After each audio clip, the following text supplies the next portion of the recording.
Pinta bien, 364 cámaras con 8 centrales de videovigilancia. Pinta bien el proyecto. Está con nosotros Luis González Posada. ¿Cómo que te presentamos, Lucho? Militante del partido, ex canciller. Como ex canciller, porque vamos a hablar de política internacional. Mejor amigo de Maduro, de Evo Morales. ¿Cómo estás? Qué gusto saludarle. Todos los días se escribe contra Maduro, Luis González Posada. No todos los días, pero... los domingos descansan. No, hay una preocupación evidentemente internacional por lo que está pasando, no solamente hoy día en Venezuela, sino que está pasando en varios países de América Latina, que son situaciones inimaginables. Por ejemplo, lo de Chile. No ha habido un solo analista que haya podido siquiera visorar que un país como Chile podría ocurrir lo que está sucediendo, ¿no? Enormes manifestaciones populares pidiendo cambios en el modelo económico fundamentalmente, pero también ladrones y saqueadores y agitadores que aprovechan esas circunstancias para hacer, como hemos visto ayer, por ejemplo, ¿no? Entrar a las farmacias, saquearlas, incendiar mercados, etc. Es una situación muy complicada para Chile, y no olvidemos que Chile tiene el más alto estándar de crecimiento de la región, con 4%.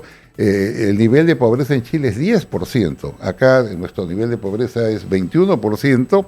Sus exportaciones son 77 mil millones de dólares. Las nuestras, comparativamente, son 48 mil millones de dólares. Y su salario mínimo es 481 dólares al mes. El nuestro es 295 dólares al mes. Entonces, en un país como Chile era impensable que se produjera esto.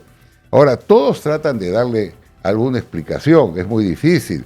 Yo la única que no creo es en aquella que está lanzando algunos grupos que dicen que es el Foro de Sao Paulo o la influencia de Maduro. Es absurdo. Nadie puede pensar que Maduro tenga tal potencia de voz que movilice a Ecuador, movilice a Bolivia, movilice a Argentina. Es imposible. Es suficiente. Lo que hace es que se sube a la ola. Ni Chávez en su mejor momento con todos los petrodólares del mundo. Imposible. Y haciendo las casas del Alba y poniendo aviones para llevar a la gente para pelarse el ojo y teniendo no sé cuánto, un ejército de megos cubanos asistiendo al continente ha podido hacer ni el 5% de eso. Peor Maduro. Hay que desmitificar eso, porque además, pues, lo escuché ayer o anteayer, atacando duramente a Ecuador, a Chile, a la oposición de Bolivia, y poniendo como un ejemplo el modelo bolivariano. Es decir, lo que transmite Maduro es que los pueblos de América Latina quieren un modelo económico y social como el de ellos, que en dos palabras significa que 5 millones de personas tengan que salir de ese país por falta de alimentos, de medicina, con una inflación que llegó a 1.000.000%. Eso es una combinación, o sea, yo creo que es innegable que, de qué modelo estás hablando, ¿no es cierto? Porque, digamos, hay una preocupación por los temas sociales, que es lo que se critica al neoliberalismo, aunque Javier Milei, este personaje espectacular, libertario, como dice él, anarco-liberal, dice que no se ha aplicado en realidad el liberalismo de una manera coherente y lo que se ha hecho es sangrar al Estado y que las leyes del mercado no han funcionado, pero en fin, lo que sea que se ha aplicado se ha caracterizado precisamente por la exclusión de sectores. Eso lo ves en Chile ahorita. Es decir, hay una franja marginal. Así es. O sea, porque no es solamente esos grupos anarquistas locos, esos que pone ACAP, que la gente dice, ¿qué cosas? ¿Ha visto ACAP pintado por todos lados? Sí. All caps are bastards. Es una frase en inglés. Todos los policías son unos bastardos, es lo que dice esa digamos, ese lema anarquista. Pero lo que hay es gente que se cansó de pasar frente a un mall al que nunca puede entrar porque no tiene recursos para comprar nada. Entonces, si puede saquear, lo saquea. Y es un pedazo pequeño, pero significativo de la sociedad. Yo te diría que es una suma de muchos factores. Y el gran centro de comunicación que ha impulsado estos movimientos es esto. Esto es.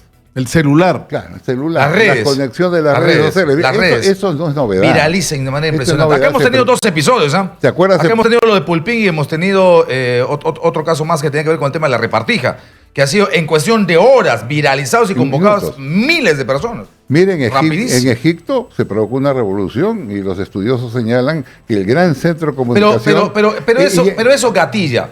Y eso gatilla cuando las condiciones están dadas. Claro, y las condiciones de Chile, por supuesto, es la que debería llamar un poco más la atención sobre lo que está ocurriendo. Las cifras que usted muestra son realmente espectaculares, pero por supuesto uno escarba un poquito y lo que encuentra es otra realidad, ¿no? Siempre va a haber... Porque el tema, por ejemplo, de la medición de pobreza, que tiene que ver un asunto extremadamente monetario y que por $1 más y $1 menos deja de ser pobre, es muy relativo, ¿no? Siempre vas a tener descontento. Yo lo que te digo que las redes sociales te han permitido interconectarte. Gente que antes estaba aislada, hoy día está conectado y cada cual quiere, en una economía en crecimiento, tener mayores salarios, que las AFPs les hagan compartir su riqueza porque realmente hay excesos. La gente ve que con su dinero las AFPs tienen ganancias inmensas, pero ellos no las tienen. Hay insatisfacciones, por ejemplo. Lo que han sido las AFPs es una manera muy inteligente inventada por el hermano del actual presidente de Chile para poner en manos de las grandes corporaciones y de los grandes bancos y de los grandes negocios cantidades inmensas de dinero a costa de ¿cómo, de las pensiones. Yo leí ayer cómo la población chilena ha percibido este hecho por las redes sociales. Se han comenzado a informar y ha dicho que yo tengo que tener mayores derechos, la gente reclama mejores hospitales, que no falten medicina, que no ocurra, por ejemplo, lo que ha ocurrido acá, falta de equipos médicos y que veamos con tristeza que mueren niños por falta de incubadores. También es una ola de izquierda llegando al continente, después de lo de Cristina. A ver, vamos, no nos confundamos. Es una onda de que la gente se ha acercado y apura que los gobiernos satisfagan sus necesidades fundamentales, ¿no? Y eso es lo que ha pasado básicamente en Chile. Y mira, la población está muy sensible. Vamos a poner 3 ejemplos, ¿no? En el caso de Ecuador, basta que el gobierno hizo un pequeño movimiento del precio del combustible, que lo hizo además, como señalaron, por razones de cargarle el impuesto al combustible contaminante. Se levantó un grupo de la población y esto se convirtió en una masa de cientos de miles de personas que marcharon sobre Quito. Tuvieron que obligar al presidente a trasladarse a Guayaquil, quemaron el Parlamento y al final el presidente no tuvo otro camino que anular el proyecto. Porque ahí quedaba o matar o anular. Anuló y me parece inteligente lo que hizo, ¿no? En Chile ha ocurrido igual. En Chile hemos visto que ha ocurrido igual. Ante las inmensas movilizaciones sociales, el presidente ha tenido que firmar todo. Aumento de salarios, reducción de aranceles. No le bastó ni siquiera que se traiga abajo todo el Parlamento. Ayer el nivel de violencia recrudeció enormemente. Ha seguido, ¿no? Y he visto que ya los parlamentarios de oposición de todos los grupos lo que están pidiendo es una asamblea constituyente. Si el presidente de Chile... Es que se ha deslegitimado completamente la clase política, no es que se ha deslegitimado la derecha, se ha deslegitimado todo. ¿Quién es el interlocutor? ¿Quién está dirigiendo? O sea, ¿con qué partido hay que hablar para la gente ninguno ya no se parece todo, ¿no? Entonces, lo que se está presentando en Chile es muy dramático. Si el presidente no logra controlar esta situación y continúa, no va a quedar otro camino que retirarse del gobierno y convocar una asamblea constituyente como ya lo ha pedido toda la oposición chilena. Y eso va a ser increíble, que Piñera termine yéndose el gobierno antes que Maduro. Maduro va a ver cómo se tiene que jubilar Piñera. Pero te estoy provocando, Lucho. Yo sé.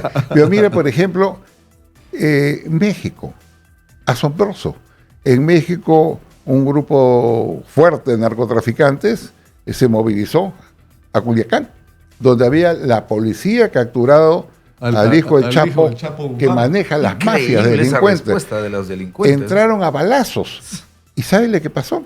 El presidente dio la orden que lo liberen. Negoció con lo peor. Liberen y retírese la policía. Eso fue una claudicación inaceptable de parte de López Obrador. Pero lo otro era 40 muertos. Bueno, ¿qué 40? 400 muertos. Ya, pero perdón, 40 muertos con ese criterio, a cada rato en México, todos los días. Has mandado un mensaje muy débil, que significa, oiga, organicen las bandas de narcotraficantes, tomen metralletas, pistolas, ocupen un pueblo y el gobierno se rinde. Eso es muy peligroso. Entonces estamos en una situación, como te decía, compleja, no solamente en los países que he señalado. Bolivia. En Bolivia el tema es más político, ¿no? Bolivia, pero es que las cosas hay que decirlas como son. La gran responsabilidad de esta crisis es del secretario general de la OEA, del embajador Almagro. Pero que era un héroe. Ahora te explico por qué. Unos meses era un héroe. Te explico por qué. Evo Morales quiso presentarse una nueva reelección, pero la Constitución de Bolivia lo impedía. Entonces, ¿qué hizo Evo Morales? Convocó un referéndum para modificar la Constitución. Se realizó el referéndum y lo perdió. Salió en televisión, en las radios Morales, ¿no? Diciendo que respetaba la decisión popular, que se retiraba, inclusive habló que iba a poner un restaurante en el Chapán, ¿no? Que tendrá el atractivo, decía, de que los que vayan ahí se tomen una foto con el expresidente. Entonces se dio por cerrado, cancelado el tema, porque la Constitución lo prohíbe y porque el referéndum lo ratifica. ¿Qué hizo Morales? Evo Morales recurrió a una sala del Tribunal Constitucional que viene a ser pues casi ujieres de él, igual que ocurre en Venezuela, son ujieres de él, e hizo la interpretación más sorprendente. Dijo que sí podía postular, porque si no postulaba, violaban sus derechos humanos de acuerdo a los estatutos de la OEA. Entonces, frente a eso, Almagro, y acá voy al tema, porque hay que explicarlo, Almagro dijo, como había una referencia a la OEA, lo envió en consulta al llamado Comisión de Venecia, que como saben es integrado por expertos de derecho constitucional que asesoran al Consejo de Europa, y la Comisión de Venecia en enero emitió un informe concluyente, firme, diciendo que no tiene absolutamente nada que hacer los derechos humanos con que pueda ser reelecto, y en consecuencia rechazó. De ahí venimos a las dos partes siguientes. ¿Qué hizo el señor Almagro? El señor Almagro declaró que estaba de acuerdo, que efectivamente la Comisión de Venecia había aceptado que no había ninguna violación de los derechos humanos, que no habían restricciones, que no podía postular Evo Morales. Pero ocurre que 35 días después, luego de escuchar una ola de rumores, de entendimientos entre Almagro y Evo Morales para que Evo lo apoye en una reelección, viajó a La Paz, fue recibido en el avión presidencial, se exhibió con Evo Morales, hizo la declaración más insólita, dijo que sí, efectivamente podía postular porque si no se violaban sus derechos humanos. Es decir, dijo exactamente lo contrario de lo que había dicho. Pero Lucho, ¿cómo resuelves que voy a la crisis de las instituciones. Eso fue muy grave. ¿Y sabe por qué es muy grave? No solo por lo que dijo él, sino que la OEA tiene dos organismos. Uno que se llama el Consejo Permanente, que está integrado por el cuerpo de 34 embajadores en Washington, y la Asamblea, ¿no? Integrada por cancilleres. ¿Sabe lo que hizo la OEA? Nada. Enmudeció. Se quedó callada. En consecuencia, se dio trámite a esta postulación respaldada por la OEA. Y esto generó en Bolivia lo que generó desde un principio, protestas de abogados constitucionalistas de toda la oposición. Yo lo que voy es que si las instituciones no funcionan, y este es un ejemplo claro, generan estas situaciones. Claro, pero ¿cómo se resuelve la crisis ahora? O sea, hay una elección muy ajustada donde el Tribunal Electoral dice ganó Evo Morales y la oposición encabezada por el señor Mesa dice que no, y se ha aceptado, por lo menos hasta ahora, de que va a haber una auditoría de esa elección por parte de la OEA. O sea, no, esa no es una solución razonable. No, ahora voy, ¿no? Yo quería explicar, o sea, ya puestos en esa situación. Ya vimos cuál es la madre del cordero, como decís, ¿no? La cosecha de la siembra que hiciste, ya, absoluta inoperancia y contradicción de un organismo internacional de la cual también forma parte el Perú. Entonces estamos ante los hechos consumados. Ayer hemos visto en Bolivia grandes marchas de la oposición, marchas también de partido oficialista Evo Morales, donde han lanzado cartuchos de dinamita por las calles y donde el presidente ha amenazado con bloquear todas las ciudades. Estamos en una situación que puede generar una guerra civil, evidentemente, pero también hemos visto que tanto la OEA, las Naciones Unidas, la Comunidad Europea han planteado una nueva elección. Eso es lo que han planteado. Ante esa perspectiva, Evo Morales ha dicho difusamente que podría haber una auditoría. Yo no sé, pero quizás por ahí está la solución. Lo que queremos son elecciones limpias, transparentes, porque este señor lo que está buscando... Pero el grupo de Mesa se resiste un poco hasta ahora al tema de la auditoría. Se resiste porque se ha resistido desde el principio, ellos han protestado duramente porque el hecho que la OEA le dio paso a una candidatura ilegal, eso lo han dicho, y ahora han protestado primero por la violencia, de ver que gente adicta a Evo Morales, y lo hemos visto en televisión, lanza dinamita en los sitios donde está desplazándose la oposición. Y ellos dicen, muy bien, si él cree que va a ganar, vamos nuevamente a un proceso electoral. Entonces esto es trampado, sin resultados previsibles. Ya, ¿no? Pero si yo tengo que decir, entre una nueva elección a través de un balotaje, puedo hacer una auditoría, digamos, menos costo, más operativo, mucho más rápido y sometimiento a instituciones que son internacionales de credibilidad. Claro, ¿no? Si ha habido irregularidades en la elección, no debería ser difícil probarla. No es nada complicado eso. Porque además ha habido personeros prácticamente en todas las mesas, ¿no? La oposición ya había informes contundentes del fraude, ¿eh? Bueno, pero entonces, ¿cuál es la dificultad de hacer una auditoría? ¿Yo qué hubiera hecho? Yo lo que hubiera hecho es pedir una reunión del Consejo permanente de la OEA para escuchar a las dos partes. El Consejo se reúne, habla el personero de gobierno, habla el personero de la oposición y se toma una decisión. ¿Cuál puede ser la decisión? Nombrar un grupo de contacto, digamos, un grupo bisagra, para que se pongan de acuerdo en una u otra medida. Pero que esto se tiene que resolver. Yo lo que insisto mucho, porque todo tiene esa raíz y quizás no se comprende, es que si tú no cumples las reglas internacionales, los acuerdos que has firmado, esto no funciona. Un ejemplo, y es la única vez que voy a hablar de Maduro, para tranquilidad. El único que... Mira, me encanta hablar de tema de Maduro. La señora Michelle Bachelet viajó a Venezuela, como todos recuerdan, con un equipo técnico y emitió un informe contundente. Y no podemos decir que la señora Michelle Bachelet es de derecha, un informe contundente, ¿no? Ese informe contundente señaló que habían comprobado 6.000 o 5.600 asesinatos, o sea, por fuerza de seguridad. Comprobó que habían presos políticos, torturados, que había una crisis económica tan pavorosa que la gente no tenía acceso a alimentos ni a medicinas, y comprobó, y ahí está en el informe, que más de 4,5 millones de personas habían prácticamente fugado del país. Muy bien.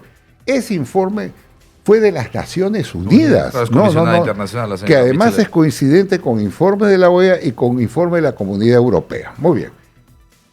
¿Cómo podemos entender entonces que, siendo como ha sido acusado por las propias Naciones Unidas el gobierno de Venezuela de violar sistemáticamente los derechos humanos, las Naciones Unidas, con 105 votos a favor, lo designen miembro del Consejo Permanente de Derechos Humanos de las Naciones Unidas, lo cual generó que el propio Maduro saliera a reírse de la señora Bachelet, diciendo que ese es el mayor desmentido a su informe? Entonces, nosotros vemos estas contradicciones, y esas contradicciones van generando situaciones críticas y desprestigiando las instituciones.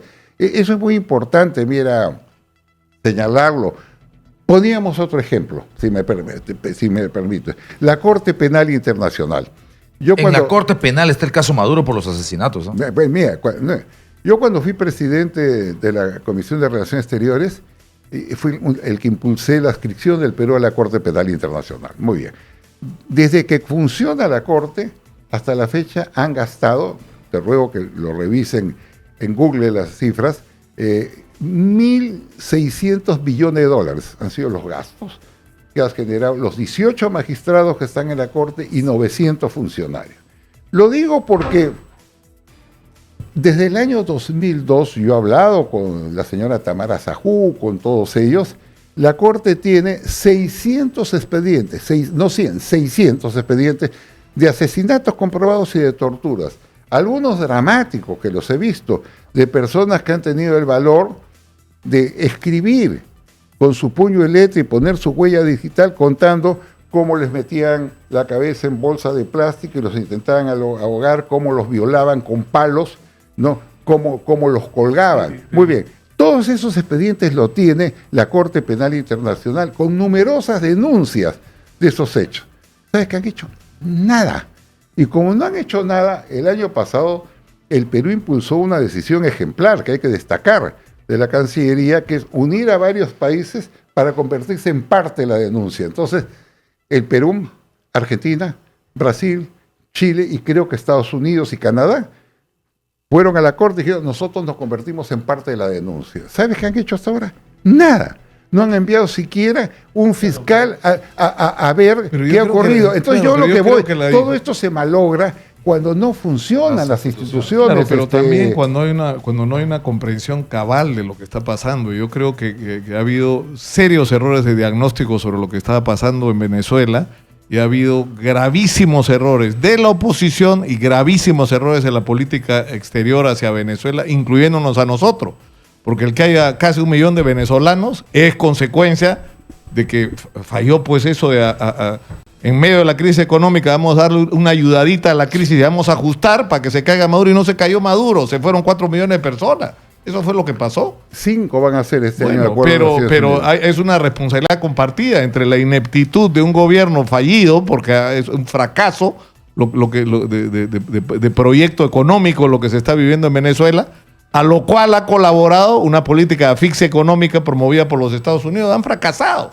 Y nosotros, ¿cuántos venezolanos están en Estados Unidos? Caminando por las calles buscando chamba. Nosotros tenemos a los venezolanos buscando chamba. Vamos por parte.